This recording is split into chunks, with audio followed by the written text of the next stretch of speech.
Hello everyone, कैसे हैं आप लोग? Welcome back guys. Today we will discuss about the functions of a constitution.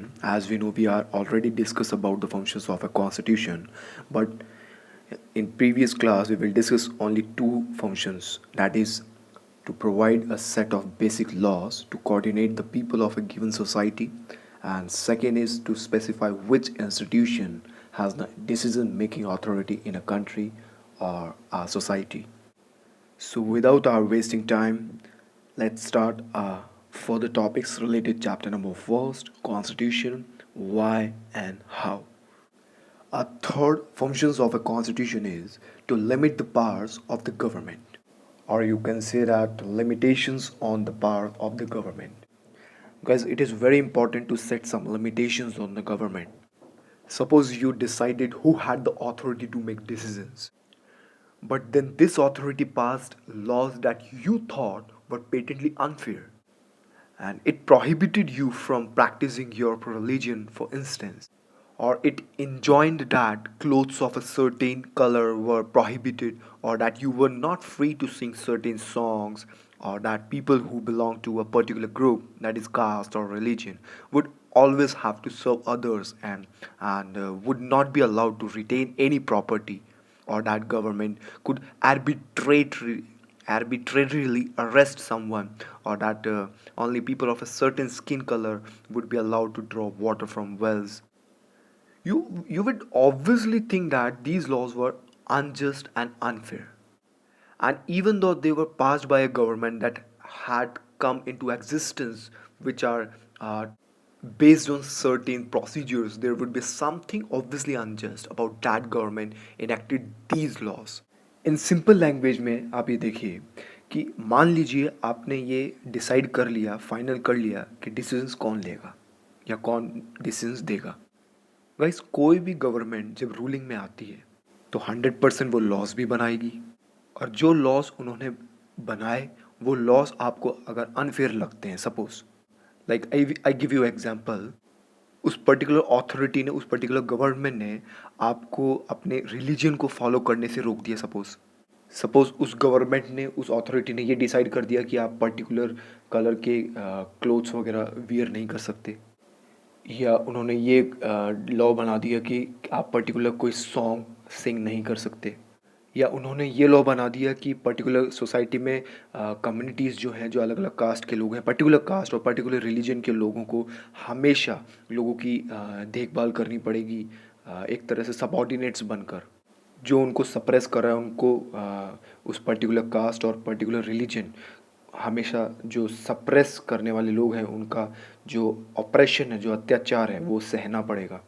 और ये जो ऑपरेशन, ये जो अत्याचार जो वो सह रहे हैं, उन लोगों को, उन पर्टिकुलर कास्ट और उन पर्टिकुलर रिलीजन को फॉलो करने वाले लोगों के पास पर्टिकुलर प्रॉपर्टीज़ जो है वो भी उनसे छीन ली जाएगी.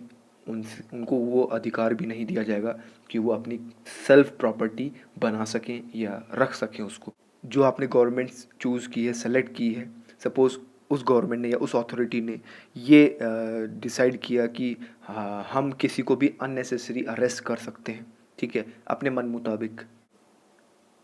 जो भी हमारे रिसोर्सेस है उन पर पर्टिकुलर लोगों का ही अधिकार होगा, राइट्स होगा, बाकी लोगों का राइट्स नहीं होगा सोसाइटी के अंदर, सपोज़. तो आप क्या सोचेंगे? आप यही सोचेंगे ना कि ये जो अथॉरिटी है, ये जो गवर्नमेंट है, ये जो भी लॉज बना रही है वो अनफेयर तरीके से बना रही है, अपनी मनमानी कर रही है. तो आप यही चाहेंगे कि इनके ऊपर कुछ लिमिटेशंस होनी चाहिए. सो हमारे कॉन्स्टिट्यूशन ने इसी चीज़ को ध्यान में रखते हुए गवर्नमेंट पे, अथॉरिटी पे लिमिटेशंस लगाई है. सपोज़ आप रास्ते में कहीं जा रहे हैं और आपको आर्बिट्रेरीली अरेस्ट कर लिया जाए, मतलब मनमाने तरीके से कोई अरेस्ट करके ले गया, तो क्या ये सही है क्या? जबकि जो गवर्नमेंट बनी है, जो अथॉरिटी बनी है, वो पूरे प्रोसेस के हिसाब से बनी है. इलेक्शंस हुए हैं, आपने वोट्स वगैरह दिए अपने रिप्रेजेंटेटिव्स को, लेकिन जो विनिंग जो गवर्नमेंट है, जो अथॉरिटी है, उन्होंने रूलिंग में आकर लॉस ऐसे बनाए जिससे सोसाइटी को सेटिस्फैक्शन नहीं हो रहा. So there would be something obviously unjust about that government enacting these laws. Okay, so you can say that the third function of a constitution is to set some limits on what a government can impose on its citizens. Okay, and these limits are fundamental in the sense that government may never trespass them. Trespass का मतलब होता है कि interfere नहीं कर सकती government हमारी life के अंदर, प्राइवेट लाइफ के अंदर, सोसाइटी के अंदर जो रूल्स एंड रेगुलेशंस जो बनाए गए हैं उसको गवर्नमेंट को भी फॉलो करने पड़ेंगे और लोगों को भी फॉलो करने पड़ेंगे. So we can say that constitution limits the power of government in many ways. The most common way of limiting the power of government is to specify some certain fundamental rights that all of us possess as citizens and which no government can ever be allowed to violate. And this is one basic limitations upon the power of the government. Citizens will have normally have the right to some basic liberties like to freedom of speech, freedom of conscience, freedom of association, freedom to conduct a trade or business, etc., etc. And in practice, these rights can be limited during times of national emergency, and the Constitution specifies the circumstances under which these rights may be withdrawn. Guys, in simple words, आप हमेशा याद रखिए कि जो constitution होता है वो government के जो पावर्स को लिमिट करता है, उन पर लिमिटेशंस लगाता है और ये बहुत ज़रूरी है. और ये लिमिटेशंस कैसे लगाई जा सकती है? कॉन्स्टिट्यूशन ने कुछ फंडामेंटल राइट्स इंट्रोड्यूस किए हैं हमारी सोसाइटी को, जिससे ये पता चलता है कि उन राइट्स को या उन राइट्स का वायलेशन नहीं हो सकता. इवन गवर्नमेंट भी वो राइट्स हमसे छीन नहीं सकती. कोई भी गवर्नमेंट किसी भी पर्सन को अननेसेसरी अरेस्ट नहीं कर सकती, क्योंकि हमारे कॉन्स्टिट्यूशन ने गवर्नमेंट की पावर्स पर लिमिटेशंस लगाई हैं. Because citizens will normally have the right to some basic liberties like to freedom of speech, आप अपनी बात रख सकते हैं. देन फ्रीडम ऑफ कंसाइंस, मतलब आप अपना इंटेलिजेंट जो माइंड है उसको यूज़ करते हुए आप अपना what is right and what is wrong ये खुद डिसाइड कर सकते हैं कि आपके लिए क्या सही है, आपके लिए क्या गलत है. और you can say that moral sense of right and wrong, आपके पास पूरी आज़ादी कि आप अपना कोई भी एसोसिएशन बना सकते हैं. हाँ, अगर हमारे कंट्री के अंदर इमरजेंसी इम्पोज है तो उस केस में हमारे कॉन्स्टिट्यूशन ने बिल्कुल ये क्लियर किया है कि ये राइट्स आपसे गवर्नमेंट ले सकती है वापस. I give you one example. हमारे इंडिया में इमरजेंसी लगी थी 25 जून 1975 के अंदर. 20 मंथ्स की ये इमरजेंसी थी, सबसे लॉन्ग इमरजेंसी थी हमारे इंडिया की, जिसमें जो कॉन्स्टिट्यूशन राइट्स थे वो सस्पेंड कर दिए गए थे and freedom of speech and the press withdrawn, ये सारे अधिकार बिल्कुल छीन लिए गए थे. 1975 से 1977 तक ये इमरजेंसी था. एंड उस टाइम ये इमरजेंसी लगाई गई थी, तब ये कहा गया था कि India security and democracy is in very dangerous. And जो हमारी जो प्राइम मिनिस्टर थी मिसेस इंदिरा गांधी, उनका जो ओपिनियन था ये था कि there was a need for rapid economic development and upliftment of the underprivileged. And also she warned against the intervention refers to interference of powers from abroad which could destabilize, that is make unstable and weaken society and weaken India. So at the time of emergency हमसे ये जो हमारे rights हैं वो हमसे government ने वापस ले लिए थे according to our constitution. But in normal days government ऐसा नहीं कर सकती, because there is some limitations on the government. Now our next function is aspiration and goals of a society. Guys, always be remember, most of the older constitutions limited themselves largely to allocating decision making power and setting some limits to government power. Okay guys, जो हमारे पुराने constitution हुआ करते थे उन constitutions ने decisions लेने का जो पावर था और जो गवर्नमेंट के जो पावर थे उस पर काफ़ी रेस्ट्रिक्शंस लगाने का काम किया था. But many 20th century constitution of which the Indian constitution is the finest example, because it provides an enabling framework for the government to certain positive things, to express the aspirations and the goals of society. लेकिन guys जो 20th century के जो बहुत सारे ऐसे constitution थे जिसमें हमारा एक इंडियन कॉन्स्टिट्यूशन भी है, जो कि आप ये कह सकते हैं कि 20th सेंचुरी का सबसे बेस्ट परफेक्ट एग्जाम्पल माना जा सकता है. क्यों? क्योंकि हमारा जो इंडियन कॉन्स्टिट्यूशन है एक ऐसा कैपेबल फ्रेमवर्क हमें प्रोवाइड करता है, एक ऐसा फ्रेमवर्क, एक ऐसा स्ट्रक्चर हमें प्रोवाइड करता है जिससे जो हमारी जो गवर्नमेंट है वो कुछ पॉजिटिव वर्क कर सके और सोसाइटी की जो एस्पिरेशंस है और उसके जो टारगेट्स हैं उनको एक सही डायरेक्शन दे सके, उनकी नीड्स का ख्याल रख कर सके. So, the Indian constitution was particularly innovative in this respect. And societies with deep entrenched inequalities of various kinds will not only have to set limits on the power of the government, they will also have to enable and empower the government to take positive measures to overcome forms of inequality or deprivation. As we know, हमें पता है कि हमारी society में तरह तरह की जो इनइक्वालिटीज़ हैं उसका एग्जिस्टेंस है और हमारी सोसाइटी के रूट्स में है. सो ऐसे में सिर्फ गवर्नमेंट की जो पावर्स है उस पर रेस्ट्रिक्शंस लगाना ही काफ़ी नहीं है. वहाँ पर गवर्नमेंट को एक तरह से पॉजिटिव और एम्पावर बनाने की ज़रूरत है आपको, ठीक है, ताकि जो इनइक्वालिटीज़ है, जो पॉवर्टी है, उनसे हम उन चैलेंजेस को फेस कर सकें, उनको ओवरकम कर सकें, हरा सकें. For example, India aspires to be a society that is free of caste discrimination. Okay, if this is our society aspiration, the government will have to be enabled or empowered to take all the necessary steps to achieve this goal. जैसे कि मैं आपको एक example देता हूँ, जैसे कि हमारे कंट्री की हमेशा से ये एक ड्रीम रहा है कि हम सब मिलकर एक ऐसी सोसाइटी बनाएं जहाँ पे कास्ट डिस्क्रिमिनेशन ना हो. ये हमारा ड्रीम ही नहीं है, ये हमारा एस्पिरेशन है. और अगर ये हमारा ड्रीम है और हमारा एस्पिरेशन है तो हमें अपनी गवर्नमेंट को इतना कैपेबल, पॉजिटिव और एम्पावर बनाना ही पड़ेगा ताकि हमारी गवर्नमेंट इस गोल को, इस टारगेट को अचीव करने के लिए जितने भी जो कंपल्सरी जो स्टेप्स हैं उनको उठा सके. There is one country also like South Africa which had a deep history of racial discrimination, and its new constitution had to enable the government to end racial discrimination. South Africa जैसे country में आप देख लीजिए, वहाँ पे history काफ़ी रही है रेशियल डिस्क्रिमिनेशन की, जातीय भेदभाव जिसको हम कह सकते हैं. और साउथ अफ्रीका के कॉन्स्टिट्यूशन ने ही वहाँ की गवर्नमेंट को एक तरह से कैपेबल बनाया है कि वो वहाँ जो रेशियल डिस्क्रिमिनेशन हो रहा है उससे लड़ सके, उसको हरा सके. सो मोर पॉजिटिवली अ कॉन्स्टिट्यूशन में enshrine the aspirations of a society. जो कॉन्स्टिट्यूशन है वो 101% जो सोसाइटी की जो एस्पिरेशंस हैं उसको प्योर समझकर प्रोटेक्ट करता है हमेशा. And the framers of the Indian Constitution, for example, thoughts that each individual in society should have all that is necessary for them to lead a life of minimal dignity and social self-respect, that is minimum material well-being and education, etc.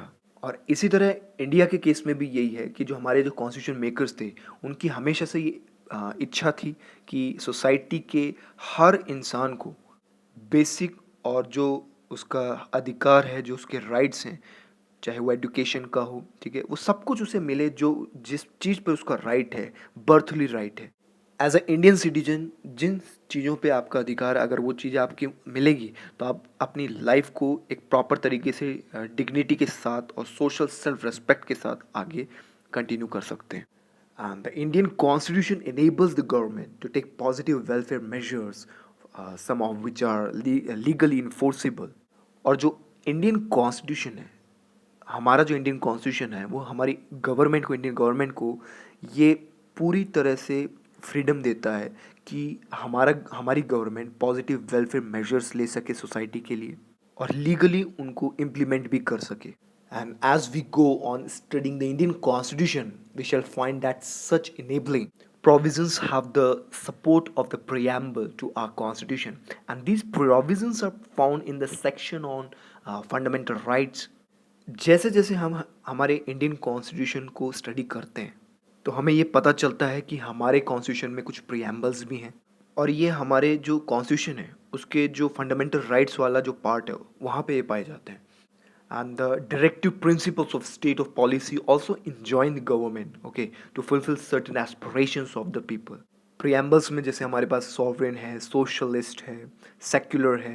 हमारा Indian constitution कहता है कि sovereign socialist होना चाहिए, secular democratic republic बने हम, ठीक है, justice हर पर्सन को मिले, चाहे सोशल हो, चाहे इकोनॉमिकल हो, चाहे पॉलिटिकल जस्टिस हो। लिबर्टी ऑफ थॉट्स होने चाहिए हमारे पास, expression, believe, faith and worships, इन सब के लिए लिबर्टी होनी चाहिए आपके पास। And equality of status and of opportunity, and to promote among them all. Okay, and then fraternity, which assuring the dignity, unity, integrity of the nation. Okay, and on 26 November 1949 do hereby adopt, enact and give to ourselves this constitution. Okay, similarly directive जो principles हैं, जैसे कि क्या बताते हैं कि goals and objectives that we as a society should adopt, and certain rights that individuals should enjoy. And apart from that, the fundamental rights, certain policies that the government should adopt, like zamindari abolition bills, okay, nationalized banks, मतलब nationalize करना banks को, enacted numerous factory laws, cottage and small industries were promoted, provisions for reservation for the upliftment of SCs, STs, right to education. So you can say that a fourth function of a constitution is to enable the government or give right the government to fulfill the aspirations of a society, and create conditions for a just society or fair society. And it is very important for the citizens. Now, our next function is fundamental identity of a people. This means the people as a collective entity come into being only through the basic constitution. Okay, and it is by agreeing to a basic set of norms about how one should be governed and who should be governed, and one forms a collective identity. One has many sets of identities that exist prior to a constitution, but by agreeing to certain basic norms and principles, one constitutes one basic political identity. Okay, and second, constitution norms are the overreaching framework within which one pursues individual aspirations, goals, and freedoms. And the Constitution sets authoritative constraints upon what one may or may not do. It defines the fundamental values that we may not trespass. So the Constitution also give one a moral identity. And third one is finally, it may be the case that many basic political and moral values are now shared across different constitutional traditions. Guys, in simple words, it means to express the fundamental identity of a people. Okay, fundamental right is also called a national identity because a constitution makes some basic laws, and these laws explain who should rule the society and how it should be ruled. National identity or fundamental identity, like Indian citizen, we are Indian citizen, as we know, we have Indian citizenship, so it's our what, it's our identity, national identity, or you can say it's a fundamental identity. Similarly, there is a political identity also. By accepting the basic rules and regulations by the people, it is called a political identity.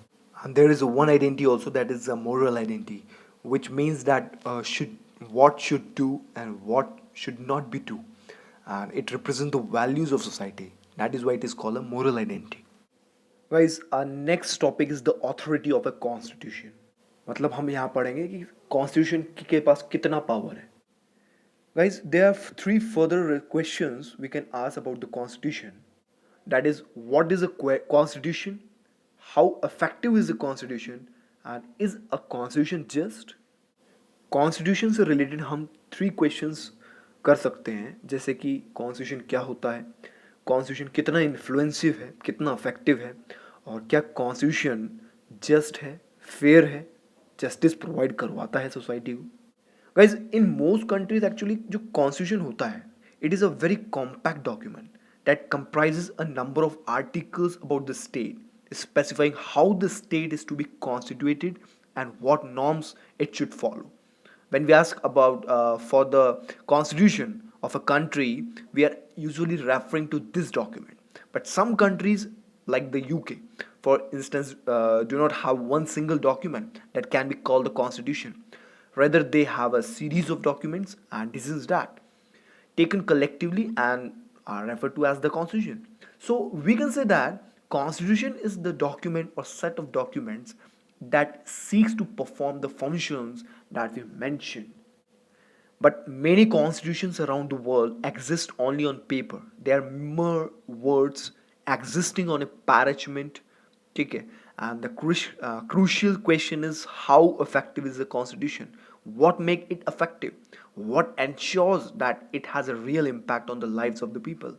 Making a constitution effective depends upon many factors. Okay, in simple words बताया गया है कि जो constitution होता है maximum countries में एक written document के रूप में होता है, जिसके अंदर कंट्री से रिलेटेड, उस कंट्री के जो स्टेट है उनसे रिलेटेड काफ़ी प्रोविजंस बने हुए होते हैं.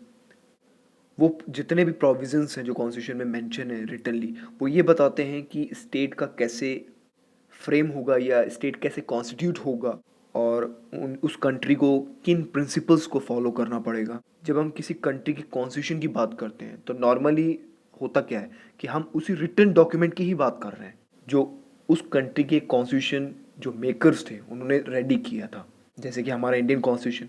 लेकिन कुछ कंट्रीज ऐसे हैं जिनके पास रिटन कॉन्स्टिट्यूशन नहीं है, मतलब अनरिटन कॉन्स्टिट्यूशन, जैसे कि यूके जिसके पास कोई रिटन कॉन्स्टिट्यूशन नहीं है. लेकिन गाइस मैंने आपको पहले ही बताया था कि रिटन होता है लेकिन सीरीज में नहीं होता है प्रॉपर. जैसे रिटन हमारा कॉन्स्टिट्यूशन है वैसे इंग्लैंड का पूरे फॉर्मेट में नहीं है, बुक की फॉर्म में नहीं है. रिटन तो है उनका लेकिन कोडिंग में नहीं है, प्रॉपर बुक की फॉर्म में नहीं मिलेगा आपको. वो जो प्रोविजंस है उनका जो अरेंजमेंट है वो प्रॉपर तरीके से नहीं है उसमें. जैसे रिटन कॉन्स्टिट्यूशन को आप मानते हैं कि हाँ ये एक बुक की फॉर्म में है, कॉन्स्टिट्यूशन प्रॉपर तरीके से लिखा गया है, तो ऐसा इंग्लैंड और यूके के जो कॉन्स्टिट्यूशन है उसको आप ये नहीं कह सकते कि yes it is a perfect constitution. But now days ऐसा देखा गया है, और पहले भी ये देखा गया था हिस्ट्री में भी, कि जो कॉन्स्टिट्यूशन बनाए गए हैं वो सिर्फ कहने के लिए बनाए गए हैं. कुछ कंट्रीज़ में तो उनको फॉलो प्रॉपर तरीके से नहीं किया जाता. जैसे नाउ डेज आप देखेंगे पाकिस्तान को देख लीजिए आप, वहाँ पे कॉन्स्टिट्यूशन में लिखा है कि डेमोक्रेसी को फॉलो करना है, लेकिन वहाँ का जो सिस्टम है, वहाँ का जो स्ट्रक्चर है वो कुछ और ही बताता है. तो स्ट्रॉन्ग क्वेश्चन यही उठता है कि कॉन्स्टिट्यूशन कितना अफेक्टिव है, ठीक है, और कौन सी ऐसी चीज़ है जो कॉन्स्टिट्यूशन को बहुत ही ज़्यादा अफेक्टिव बनाती है. कौन सी बात ये डिसाइड करती है, ये इंश्योर करती है कि लोगों के लाइफ पर वास्तव में उसका कॉन्स्टिट्यूशन का क्या असर पड़ता है या असर पड़ा है. Guys, making a constitution affective depend totally upon many factors. Okay, किसी भी कॉन्स्टिट्यूशन को अफेक्टिव बनाना ये डिपेंड करता है बहुत सारे अलग अलग फैक्टर्स के ऊपर, कि उस कंट्री का स्ट्रगल कैसा रहा है, उस कंट्री की हिस्ट्री क्या रही है, वहाँ पे पॉपुलेशन कितनी है, वहाँ पे रिलीजन कौन कौन से फॉलो किए जाते हैं, किस तरह की लैंग्वेज फॉलो की जाती है, वहाँ पे रिसोर्सेज किस तरह के अवेलेबल हैं, उस कंट्री के लोगों की एस्पिरेशंस क्या है, उनका गोल क्या है, उस कंट्री की मेजॉरिटी क्या सोचती है, माइनॉरिटी क्या सोचती है, उस कंट्री का एजुकेशन लेवल क्या है, कंट्री के जो लोग हैं उनकी आइडियोलॉजीज़ क्या है. बहुत सारे फैक्टर्स होते हैं जिन पे डिपेंड करता है कि कॉन्स्टिट्यूशन अफेक्टिव होगा या नहीं होगा या कितना होगा. ये देखिए, आप देख रहे होंगे स्क्रीन पे, देखिए व्हाट इज़ अ कॉन्स्टिट्यूशन लिखा है. How effective is a constitution, is a constitution just और फेयर, क्या कॉन्स्टिट्यूशन जस्टिस प्रोवाइड करवाता है. So we can say that Constitution provides us liberty, equality, peace, and security to people. Okay, while a constitution ensures all of these rights, such constitution can keep the authority of a constitution. Okay, constitution हमें liberty provide करता है, equality, piece हो गया, security हो गई, सभी जो citizens हैं उनको. जैसे हमारा इंडिया कंट्री है तो हमारे इंडियन कॉन्स्टिट्यूशन हमें ये सारी चीज़ें प्रोवाइड करवाता है. कहने का मतलब है कि इंडियन कॉन्स्टिट्यूशन के पास ये पूरा अथॉरिटी है कि वो अपने सिटीजन्स को प्रॉपर लिबर्टी दे, इक्वालिटी दे, पीस दे, सिक्योरिटी प्रोवाइड करवाए. और हमारा जो इंडियन कॉन्स्टिट्यूशन है वो ये अथॉरिटी रखता है, क्योंकि जो हमारे पास पीस या सिक्योरिटी या लिबर्टी, ये सारे राइट्स हमें हमारे कॉन्स्टिट्यूशन से मिले हैं. And as we know, our constitution is very effective because there's a three organs. There are three organs: legislatures, executives, and judiciary. तो legislatures proper तरीके से हमारी कंट्री में laws बनाते हैं, executives implement करवाने का काम करते हैं, और judiciary proper justice provide करवाते हैं and keep check on other organs also. So finally, authority of a constitution topic is completed. Later we will discuss some more topics. So thank you.